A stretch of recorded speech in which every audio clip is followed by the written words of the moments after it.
What's going on, everybody? You can actually see us now. We are the Desai guys. I am one of your co-hosts, Amar and Desai, joined as always by my good friend, my good buddy, the other half of the Desai guys, Mr. Tad Desai. And Tad, we are finally joining the video medium. We're letting people see our faces now. This is a whole new look. Try not to touch your hair too much. I know you're doing that before, but this should be I have to look good for the camera. You can't tell me not to do that. That's fair, but at some point it becomes a little bit too much though. So we're trying to mix things up here. I think you might have seen a tweet on our Twitter handle earlier at the Desai guys, excuse me. We're sort of mixing things up here. We didn't have an episode last week. It's because we're sort of making a shift as far as the content that we're going to be delivering. So we're going to be delivering to you fantasy football content. So with the season sort of starting here, we want to make sure that we're supporting LAFB Network, giving them some good content fantasy football wise. We're going to be dropping some sports betting content as well, daily fantasy sports, FanDuels, DraftKings, that sort of stuff. So it should be a good shift for us. I think we're going to have a ton of fun with it, Tad. I'm super excited. How do you feel? I'm super excited as well. We get of course, the great alliteration of Desai Guys Football Forum Fantasy Football. We get all those F words thrown in there, the F words we can say. So that's great. So I am super excited to get started. And guys, like we said, we are going to be trying a lot of new things this season. So be sure to look at that new ticker we got right below there. You can hit us up on Twitter. Let us know what works, what doesn't work. We can't wait to hear your guys' thoughts. And you know what? Despite me having to eat 12 goddamn pancakes last summer, I still love fantasy football. So the fact that we get to talk about it for a living now, I could not be more excited. Exactly. Yeah, we're getting a little fancy. You can see that ticker at the bottom with all of our various Twitter handles. So make sure you're following us. Exactly. Make sure you're following us. Interact with us. We want to hear your thoughts with all the changes that are coming up as we sort of make this shift into fantasy football content, sports betting content, different content that we're delivering to you instead of just general football content. So yeah, we want to get into it. We're recording during Monday Night Football here, and the big thing that we sort of need to discuss is the waiver wire. As we head into week 3, you want to make sure that you're making some good additions to your roster so you compete. Obviously, there were some injuries that happened over the weekend that you want to be accounting for. So we're going to go through all the key positions. We're each going to have an option for them. Tad, let's kick it off with the quarterback position. I'm going to pass it to you here first. Who do you think is a good quarterback to attack on the waiver wire that can help your roster? Look, no one is more shocked than I am to say this, but if you guys need a quarterback, you should be looking at Derek Carr of the Las Vegas Raiders. We crapped all over this offense the entire offseason because of what they did to that offensive line. But in a weird way, it's playing the Carr's advantage. You look at what Josh Jacobs did in week 1. I know he scored those 2 touchdowns. He had 16 points, but he only had 34 yards. So much like last season, he's largely touchdown dependent. He didn't play week 2. Kenyon Drake stepped up against the Pittsburgh Steelers, but not in a big way. He only had 8 points, which means the Raiders are going to be passing it a lot. You look at the last 2 games against the Steelers and the Ravens. Those are 2 good defenses, and Carr still put up at least 350 yards and 2 touchdowns against both those teams. And you look at his pass attempts. He has not thrown for less than 37 pass attempts. So his volume is huge. I still think that run game is going to be very shaky, so I expect that volume to keep going. Henry Ruggs, Bryan Edwards, and of course, Darren Waller, one of the best recent success stories of football. All great weapons for Derek Carr to keep taking advantage of. So you look at his ownership, he's owned in just under 17% of leagues on ESPN. He's owned in about 27% of leagues in Yahoo. So he is out there for most, if not all of you guys listening to this. So if you need a quarterback, I have Ryan Tannehill and I have Joe Burrow. So I'm not feeling great about my quarterbacks right now. I'm looking at Derek Carr heavily as a good week 3 waiver wire target. What about you? Who do you have for quarterback, Amar? Yeah, that's not a bad addition. I definitely like Derek Carr. He feels very comfortable in that offense now, so I think he could be a really good addition. But mine is a quarterback that's actually owned in least percentage of leagues in ESPN and Yahoo. Only 5.8% in ESPN leagues and 15% in Yahoo leagues. And that is Sam Darnold of the Carolina Panthers. If you look at him going from week 1 to week 2, you can see that he's getting a little bit more comfortable in that offense. He's looking looking to pass it more, air it out. You can see that he's understanding this offense a little bit better. And here's an interesting stat to know of. He is currently top 10 in both attempts and completions, and he is 11th in total passing yards. So, I mean, he is totally comfortable in this offense. I think he's just going to get more comfortable. And here's the big kicker. For week 3, he's playing on a short week against Houston. I think he could easily air it out against Houston, rack up some serious points for you. So if you're in a league where you're streaming quarterbacks because you attack the running back and the wide receiver position more heavily, and you're streaming your quarterbacks because you took one a little bit late, like you took a Ryan Tannehill, possibly you took a Jalen Hurts later, one of those options later, grab Sam Darnold and stream him this week, because I think he could put up major points for you and could be one of the top scoring quarterbacks this week as we head into week 3. Let's jump into the running backs, Tad. I want to kick it to you here first. Who's a running back? I know it's a very premium position. There may not be a lot of great ones out there, but with some injuries, there could be some potential diamonds in the rough in that waiver wire. So who do you like at the running back position? Amar, I'm going to do the thing. You ready? I'm going to do it. I got to do it. Please don't. Please don't. I'm going to do it. I'm going to do it. Guys, it's time to trust a Patriots running back. Oh. I got to do it. I'm going to do it. I'm throwing my hat in this ring. James White. This dude will not go away. He is owned in 55% of ESPN leagues, 42% of Yahoo leagues. So it's about 50-50 chance if you can land him. But if you can, I'm telling you, go for it, especially if you are PPR. You know what? I'm going to backtrack that a little bit. Exclusively if you're PPR. If you're not PPR, back off James White. Here's why. He has not done much on the ground. Through 2 weeks, he's only had 32 yards rushing. But you're not looking at James White as a rusher, right? You look at him as a receiving running back, and he has excelled there.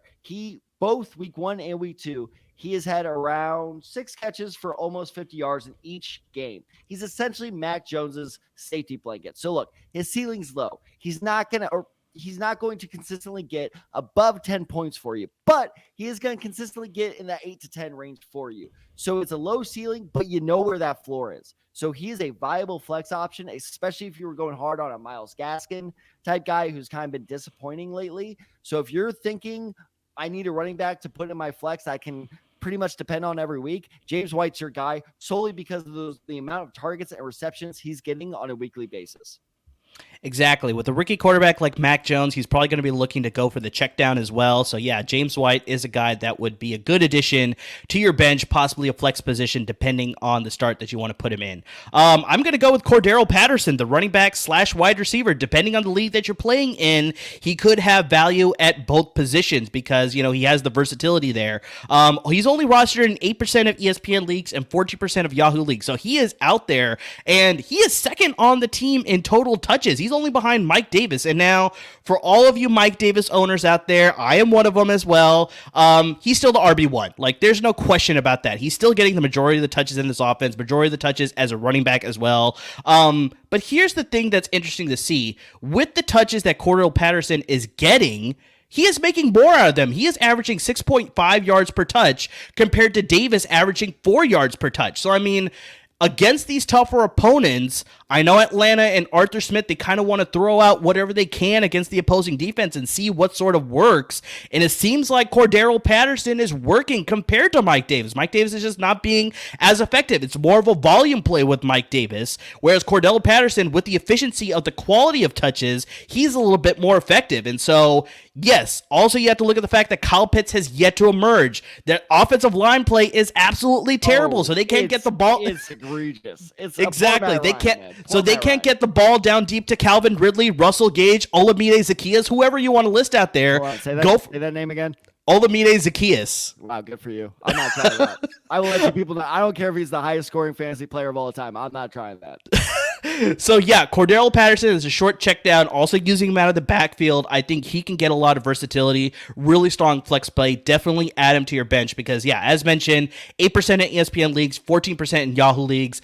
Go pick him up. I think he could be valuable, at least for sure in the short term. Maybe long term, Mike Davis will emerge again and become the key back, and Cordarrelle Patterson will fall by the wayside. But for right now, really good addition. Okay, let's jump to the receivers as we talk about Cordarrelle Patterson being a running back receiver. Tad, who do you like as receivers? It's a very deep position, so I'm pretty sure there's some good options out there on the waiver wire. Who do you like? I was so torn. I'm not going to name names because, like we said, our friends are listening to this. Keep it a little bit on the DL. We don't have to list out everybody. There are two certain NFC North receivers that I'm interested in. Wow, I'm surprised you even list out division. That's ballsy of you, my friend. It's a risky game. I'm probably going to regret it. I already lost Gronkowski because I played my hand a little too early last week, but we'll see how this goes. I'm going with an NFC West receiver, and this is even more surprising because he's a rookie. The rookie out of Purdue, Rondale Moore in Arizona. First off, Arizona's offense. I had some question marks surrounding them. Largely, I know it's just 2 weeks in, but largely those question marks are gone. This offense looks legit. So let's get into Rondale Moore's stats a little bit. First off, he's owned in 19% of ESPN leagues and 34% of Yahoo leagues. So he is still widely available in both formats. Going into his week 1, he had 5 targets. He got 4 of them for 8.8 points in half PPR formats, which I think is the standard. So look, solid week 1. He followed up with an amazing week 2. Team high, 8 targets. And you guys will quickly learn when it comes to receivers, I value targets more than any other stat because the more chances you get to put up points, just logically, the more points you're going to go. So 8 targets, team high, more than DeAndre Hopkins, more than Max Williams, more than AJ Green. He utilized those targets, put up over 100 yards, and scored a touchdown on a 70-yard touchdown. So I am telling you, Rondale Moore is very quickly carving out a nice niche for himself in this offense. And if he can keep proving himself, and if this offense can keep performing at the level they are, and I have yet to see a reason they can't, Rondale Moore could be a very valuable early season pickup that will pay off come the playoffs. And we've talked about this before with Arizona's offense. They seem to be one note with going to DeAndre Hopkins the whole time. Now we're finally seeing Kyler Murray and Cliff Kingsbury spread out the ball. You're seeing Christian Kirk get involved. You're seeing Rondale Moore get involved. AJ Green, like you mentioned, finally scored a touchdown. Obviously, you got DeAndre Hopkins still, but it's like lots of the key pieces besides DeAndre Hopkins are getting involved. We'll have to see if this sustains. But for right now, I think that's a very good addition. Rondale Moore, Christian Kirk, there's a lot of great options over there as far as Arizona receivers. And it's important to note that Cliff Kingsbury offense so far through the first 2 weeks are running more 4 receiver sets than any offense in the NFL, percentage-wise. So that means that, like you said, Christian Kirk, AJ Green, Rondale Moore, obviously DeAndre Hopkins, these guys are getting a lot of opportunities and probably will continue to do so. So I picked a rookie. Who do you got a receiver? So I actually have a guy who's currently on IR, and that's Curtis Samuel of the Washington football team. Surprisingly, he is still rostered in a good amount of leagues. 62.5% of ESPN leagues he is rostered, and Yahoo is 35%. So it's actually a little bit more available in Yahoo leagues, surprisingly. So this is more of a long-term move because Curtis Samuel's still going to be hurt for this week. Possibly they may ease him into the lineup in week 4, but maybe week 5 is when we actually start to see him as a more regular basis. Now, think about this. Washington just lost Ryan Fitzpatrick to an injury. Who knows when he's going to come back? They have Tyler Heineke. Tyler Heineke is not a deep ball thrower, whereas Ryan Fitzpatrick was willing to be a little bit aggressive, take those deep shots. So there's a reason that Washington currently has the top 10 in completion percentage is because they also have the 13th lowest average yards per passing attempt. So they're not going deep with the ball. It's these short, quick passes. Let the receiver do more of the work. Yeah, every so often you may see a deep throw to Terry McLaurin or something like that, but for the most part, it's these short dink and dunk passes, go through the running game as well. And this is where Curtis Samuel can thrive because you have to think about the fact that he was a very versatile player coming out of Ohio State. A running back, receiver. They were using him as a versatile weapon in that offense. I think he could do the very same thing here with Washington football team. Opposite Terry McLaurin, obviously, who's going to take majority of the attention, but adding a guy like Curtis Samuel, I think could be a really good addition. Take those short passes, get the yak, yak it up. Let's go. Washington football team is going to be fun to watch. What's Curtis yak? Exactly. Yakety yak, So Curtis Samuel added into this roster, I think would be a really good addition. And I think if he's available in your league, you should add him. If you have an IR spot, definitely add him. You can just put him on your IR spot when he's healthy and ready to go. Put him into your lineup. I think he's going to be a very worthy addition to your roster. So let's jump into a position that has slowly started to get a little deeper. I don't know how good the waiver wire is for this position, but we did both come up with some options here. Let's look at the tight end position. So, Tad, who do you like at the tight end position for week 3 and beyond? I will say, again, I gave my hand a little too early to other members of my league last week because I had Mike Gesicki, who I thought was a great sleeper. a little iffy on him. He's completely off my roster now. I showed my hand too early, so Rob Gronkowski's gone. So I've been, scavenging the waiver wire for a good tight end. It's shallow out there. It's really hard to find dependable tight end on the waiver wire. But this guy, solely for the reason he has no competition on his roster. It's Dawson Knox, the tight end in Buffalo. He's put up 6 points in week 1, I believe 7 or 8 points, depending on your format, in week 2. So look, is he going to, blow you with his stats? Absolutely not. But he's dependable. And that's what you really need to have a tight end. If the rest of your roster is good and you find just a dependable tight end, you're pretty set. And so, like I said, Dawson Knox plays almost every single snap as tight end with the Buffalo Bills. I know he has a lot of competition with Gabriel Davis, Stephon Diggs, Emmanuel Sanders, and also some of those short yardage touchdowns are kind of vultured by his own quarterback, Josh Allen, because he can just run it himself. But he's still the only tight end in. See, look, this is the benefit of doing a live podcast right here. You finally get to see Cap make his first appearance on the podcast. Great. Cap makes a cameo. I love it. He has to do it. He has to make at least one appearance. But going back to Dawson Knox, he is just the epitome of the dependable tight end. So if you're really hurting for a tight end, that's just going to get you that 5 points every week. You can do worse than Dawson Knox. So you look at his ownership numbers, 3% owned in ESPN, 6% owned on Yahoo. He's a dependable tight end you can get fairly easily. So Dawson Knox is my guy, but like I said, it's rough out there if you're looking for a tight end. Yeah, it's kind of rough out there, but I got an option here that's actually very interesting. So, Tad, if I were to ask you who are the tight ends with the most targets through 2 weeks of the NFL season, who would you guess? You got your Darren Waller, you got your Travis Kelce, throw out some other names out there. Who else do you think is top 5 in targets right now? I'm going to go, maybe a hot take here. I'm going to go Jonnu Smith. He's been doing well in New England so far. Jonnu Smith, okay, that's not a bad option, but would you be surprised if I told you Jared Cook is tied for 5th with Rob Gronkowski as far as targets at the tight end position? Just had to bring up Gronk, didn't you? Of course I had to bring up Robert Gronkowski. So, yeah, not only is Jared Cook tied for 5th as far as targets at the tight end position, he is also tied for 4th for red zone targets. So Justin Herbert's not only looking to him to move the ball down the field, but also once they get into the crucial red zone and you need to convert and score a touchdown, he's going towards Jared Cook as well. So a lot of people were wondering, with the loss of Hunter Henry going to New England, what the Chargers are going to do at the tight end position. They signed Jared Cook, and everybody's like, yeah, I don't know how that's going to work out. Then they also had Steven Anderson and a few other guys that's just like, okay, we'll see how this all plays out. But Jared Cook has established himself again. That's like he could be a dependable weapon in this offense for Justin Herbert. And I think, you look at this offense, you got Keenan Allen, you got Mike Williams. He is the 3rd most targeted receiver in this passing offense. So, yeah, Jared Cook could be a good option for you. A lot of people are already on this bandwagon. He's the most added tight end in both Yahoo and ESPN leagues right now. That is a transaction trend right now. So jump on that if you still want him. He is currently rostered in 51.7% of ESPN leagues and 43% of Yahoo leagues. But definitely that's going to shoot up after this week because he is getting more and more involved in that offense. So, Tad, we definitely want to give some love to the kickers and the defense. We're not going to spend a ton of time on them, but just who are some options that you like at the kicker position as well as the defense position? I mean, I already sang their praises. If the Raiders offense is doing well, that means their kicker is doing well. Daniel Carlson, he is only rostered in 17% of the leagues in ESPN, 32% of the leagues in Yahoo. Look, he scored in double digits in both games so far. And here's the key with, finding a good kicker in fantasy. You got to find a guy that will kick some field goals. For example, right now I have Ryan Suckup. It's great because the Buccaneers are scoring a ton. The problem is they're not scoring any field goals. It's just point after. So he's only going 6 or 7 points.